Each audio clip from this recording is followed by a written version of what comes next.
കമ്പനീസിൽ ഇൻ്റർവ്യൂസിൽ ചോദിക്കുന്നൊരു main question ആണ് journal entry തന്നിട്ട് അത് എവിടെയാണ് ബാലൻസ് ഷീറ്റിൽ റിഫ്ലക്റ്റ് ആവുന്നതെന്ന്. അപ്പോൾ ഇന്നത്തെ എപ്പിസോഡിൽ നമുക്ക് അതിനെക്കുറിച്ച് ഡിസ്കസ് ചെയ്യാം. കഴിഞ്ഞ 2 എപ്പിസോഡിൽ നമ്മൾ ജേണൽ വേഴ്സസ് ലെഡ്ജർ എന്താണെന്നും രണ്ടാമത്തെ എപ്പിസോഡിൽ എങ്ങനെ ഡെബിറ്റ് ആൻഡ് ക്രെഡിറ്റ് ചെയ്യാമെന്നും പഠിച്ചു. അപ്പോൾ ഇന്നത്തെ എപ്പിസോഡിൽ നമ്മൾ പഠിക്കാൻ പോകുന്നത് നമ്മൾ ഈ ജേണൽ എൻട്രി പോസ്റ്റ് ചെയ്തതിന് ശേഷം ഈ debit and credit effect balance ഷീറ്റിൽ ഏത് സൈഡിലാണ് വരുന്നതെന്ന് നമുക്ക് നോക്കാം. അപ്പോൾ ആദ്യമേ ബാലൻസ് ഷീറ്റിൽ 2 സൈഡുണ്ട്. ഡെബിറ്റ് സൈഡിൽ അസറ്റുകളാണ്. അപ്പോൾ അസറ്റുമായി ബന്ധപ്പെട്ട എല്ലാ ലെഡ്ജറുകളും കൂട്ടുമ്പോഴും കുറയ്ക്കുമ്പോഴും അത് റിഫ്ലക്റ്റ് ആവുന്നത് ഈ ഒരു അസറ്റ് സൈഡിലാണ്.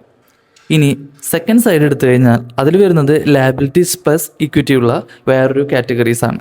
അപ്പോൾ ബാക്കി ഉള്ള ഇൻകം, എക്സ്പെൻസ്, ലയബിലിറ്റീസ് എന്നീ ലെഡ്ജറുകളിൽ ഒക്കെ കൂട്ടുമ്പോഴും കുറയ്ക്കുമ്പോഴും അത് റിഫ്ലക്റ്റ് ആവുന്നത് ക്രെഡിറ്റ് സൈഡായിട്ടുള്ള ആ ലയബിലിറ്റീസ് പ്ലസ് ഇക്വിറ്റി സൈഡിലാണ്.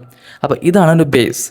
നമ്മളൊരു ജേണൽ എൻട്രി പോസ്റ്റ് ചെയ്യുമ്പോൾ ഓൾറെഡി ഞാൻ ഡിസ്കസ് ചെയ്തിട്ടുണ്ട്. അതായത് പാർട്ടിസിപ്പൻസിനെയാണ് കണ്ടെത്തേണ്ടത്, ഏതൊക്കെ ലെഡ്ജറുകളാണ്.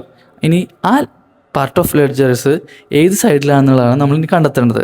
അങ്ങനെ ഒന്ന് ചിന്തിച്ച് നോക്കി കഴിഞ്ഞിട്ടുണ്ടെങ്കിൽ നമുക്ക് ഈസിലി മനസ്സിലാക്കാനായിട്ട് സാധിക്കും അത് ഏത് സൈഡിലാണ് റിഫ്ലക്റ്റ് ആവുന്നതെന്ന്.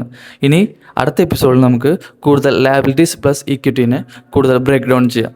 Okay, by.